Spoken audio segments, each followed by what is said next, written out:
Morning everyone, आप सभी का हम प्राप्ति क्लासेस पर स्वागत करते हैं। चलिए आज हमने कल क्या पढ़ा था इसके बारे में हम डिस्कस कर लेते हैं। फिर हमारा न्यू टॉपिक होगा सिंधु घाटी सभ्यता आद्य ऐतिहासिक काल।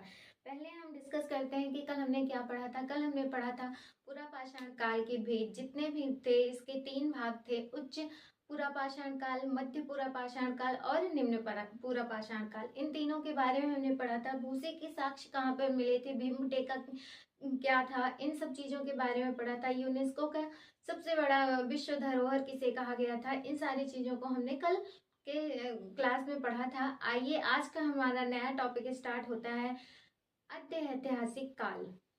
हमने प्रागैतिहासिक काल के सारे टॉपिक पढ़ा दिए हैं, आप आगे पढ़ लीजिएगा। आद्य ऐतिहासिक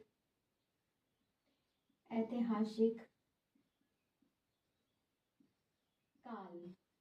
आद्य ऐतिहासिक काल क्या होता है, पहले हमें ये जानना है। प्रागैतिहासिक काल और लास्ट ऐतिहासिक काल, मतलब 3 ऐतिहासिक काल होते हैं। प्रागैतिहासिक काल, आद्य ऐतिहासिक काल और ऐतिहासिक काल। प्रागैतिहासिक काल और ऐतिहासिक काल दोनों के बीच जो समय होता है वही हमारा क्या कहलाता है, आद्य ऐतिहासिक काल। यहाँ पर आप लिखिएगा प्रागैतिहासिक काल, प्रागैतिहासिक काल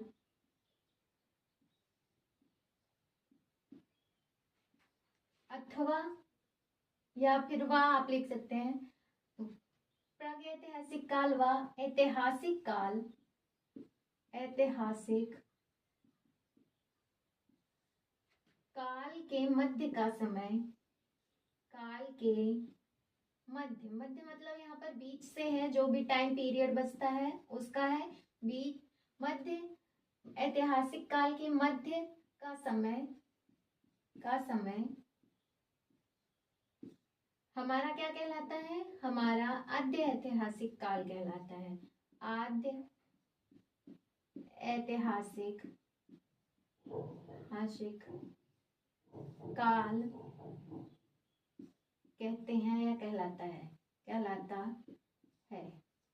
आप यहाँ तक नोट डाउन कीजिए, फिर हम बताते हैं कि आद्य ऐतिहासिक काल में और सारी किस चीजों के बारे में हमें पढ़ना है। ये सारी चीजें हम डिस्कस करते हुए चलेंगे। पुरातात्विक साक्ष्य मिले थे, पुरातात्विक साक्ष्य मिले। आद्य ऐतिहासिक काल में हमें क्या क्या क्या मिला था, पुरातात्विक साक्ष्य मिले। और हमें दूसरी चीज क्या मिली थी, इस युग में हमने क्या किया था, इसमें मानव थे, तांबे से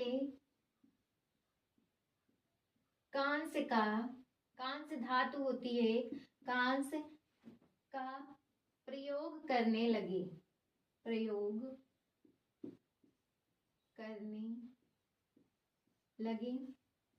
आप ये सारी चीजें नोट डाउन कर लीजिए। इसके आगे हम फिर पढ़ाते हैं। फिर ऐतिहासिक काल, आद्य ऐतिहासिक काल के बारे में हमने पढ़ा। इससे पहले हमने पढ़ा था प्रागैतिहासिक काल। प्रागैतिहासिक काल के 3 थे।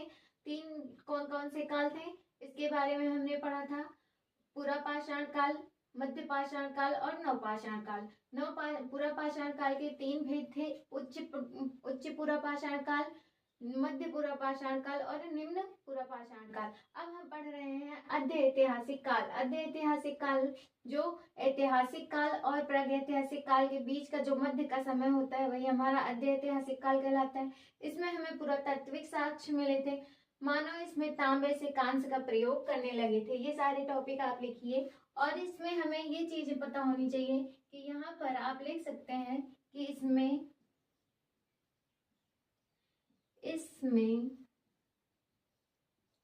लिखित साक्ष्य तो थे, लिखित साक्ष्य मिले,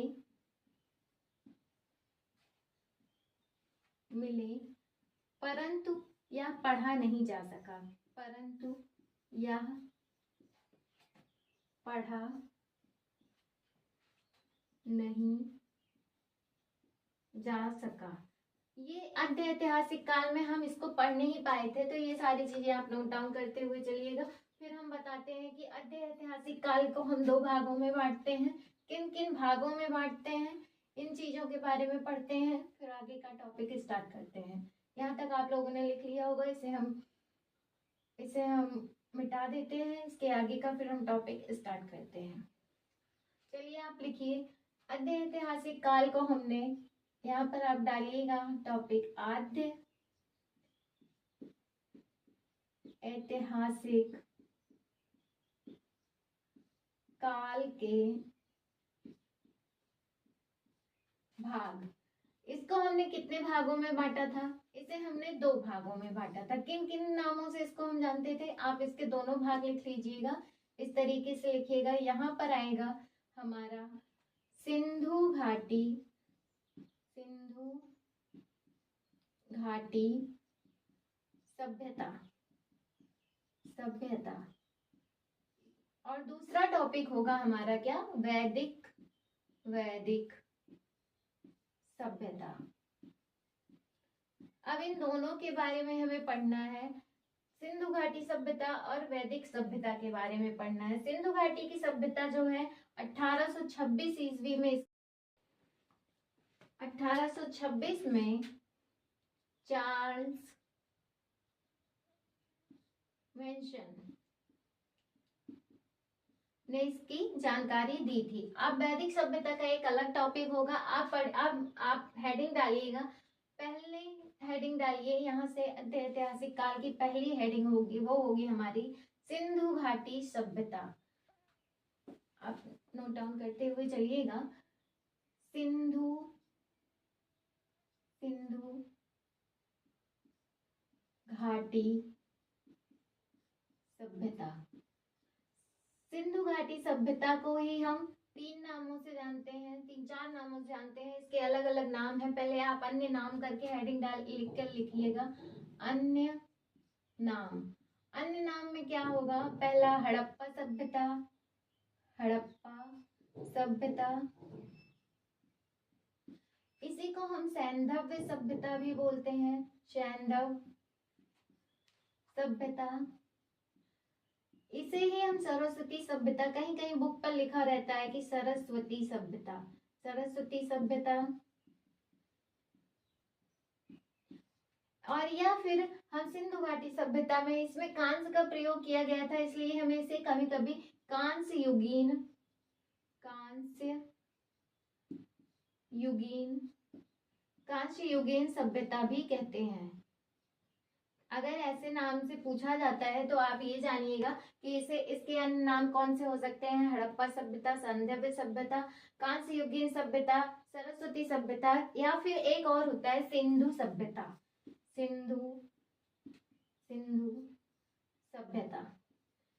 इन सारे नामों से हम इसको जानते हैं। आप ये सारी चीजें नोट डाउन कर लीजिए, फिर इसका हम विस्तार पढ़ते हैं। सिंधु घाटी सभ्यता का विस्तार कैसे हुआ था, आपने यहाँ तक लिख लिया होगा।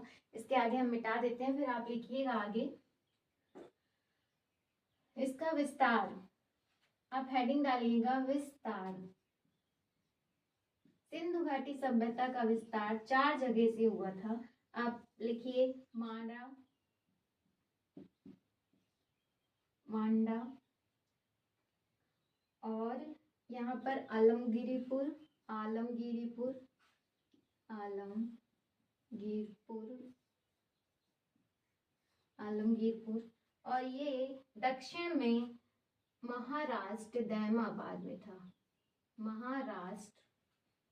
आप इसको फिर से लिख लीजिए, महाराष्ट्र दैमाबाद, दैमाबाद। ये सारी चीजें आप लिखिएगा। आलमगीरपुर कहाँ पर है? उत्तर प्रदेश में, उत्तर प्रदेश, उत्तर प्रदेश में आलमगीरपुर, उत्तर प्रदेश। और ये मांडा कहाँ पर है? ये हमारा जम्मू कश्मीर में है, जम्मू कश्मीर। और ये किन किन नदियों के किनारे पड़ता है?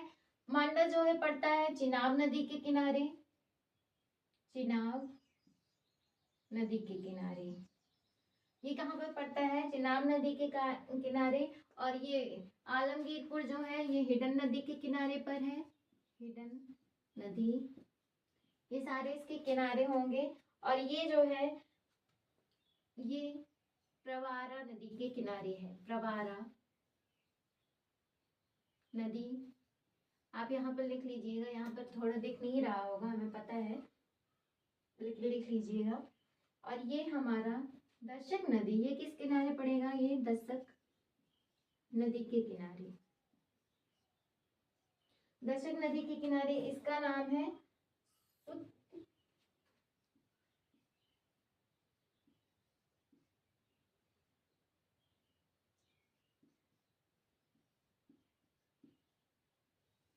शुत्कारगेडोल। ये दशक नदी के किनारे है। ये कहाँ पड़ता है, ये पड़ता है बलूचिस्तान, बलूचिस्तान।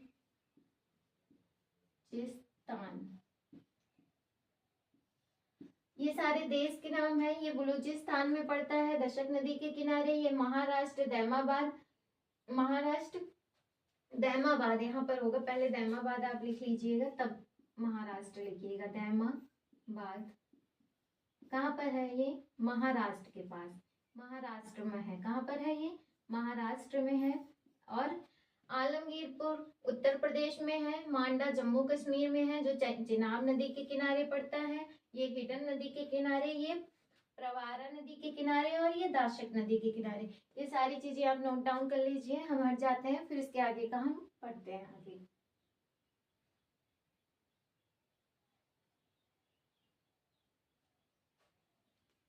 अब हम मिटाते हैं, यहाँ तक आपने नोट डाउन कर लिया होगा। इसके आगे हम पढ़ते हैं।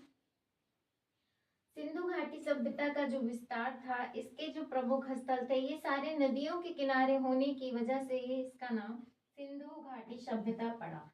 नदियों के, आप सिंधु घाटी सभ्यता का नाम क्यों पड़ा, तो आप ये लिख लीजिएगा एक नोट में, सिंधु घाटी सभ्यता का नाम, या सिंधु, ये नदियों के किनारे ज्यादा इसके स्थल मौजूद थे, इसलिए अधिकतम स्थल मौजूद थे, इसलिए इसका नाम सिंधु घाटी सभ्यता रखा गया। सभ्यता का नाम अधिकतम नदियों के किनारे, अधिकतम नदियों के किनारे के स्थलों की वजह से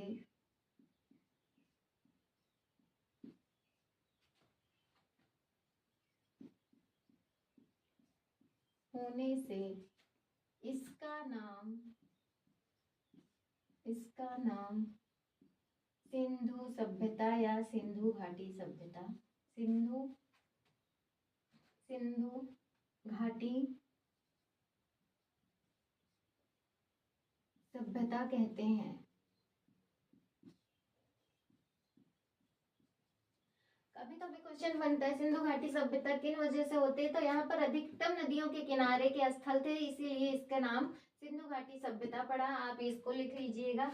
इसका काल कब से कब तक था, काल के बारे में पूछेगा अगर, तो 2500 से 2500 ईसा पूर्व से 1750 ईसा पूर्व तक था। इसका काल कब से कब तक था, 2500 ईसा पूर्व से 1750। इसका वर्णन मतलब एग्जैक्ट क्या था, एग्जैक्ट 2350 से ईसा पूर्व से 1750 तक।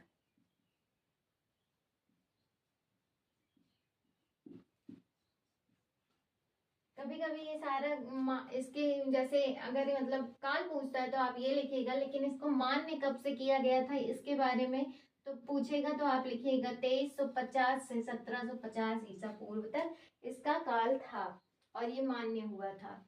चलिए फिर यहाँ तक आप लोग लिखिए, फिर इसके आगे हम आगे पढ़ते हैं। यहाँ पर हम मिटा देते हैं, इसके आगे फिर आप लिखते हुए चलिएगा।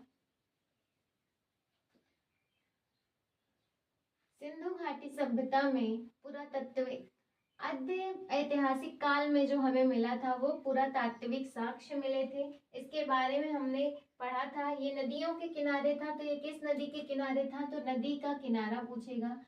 नदी के किनारे तो होगा रावी नदी के किनारे। कहाँ पर था, रावी एक नदी है, रावी नदी, रावी नदी कहाँ पर था? ये रावी नदी के किनारे था। आप ये सारी चीजें नोट डाउन कर लीजिएगा।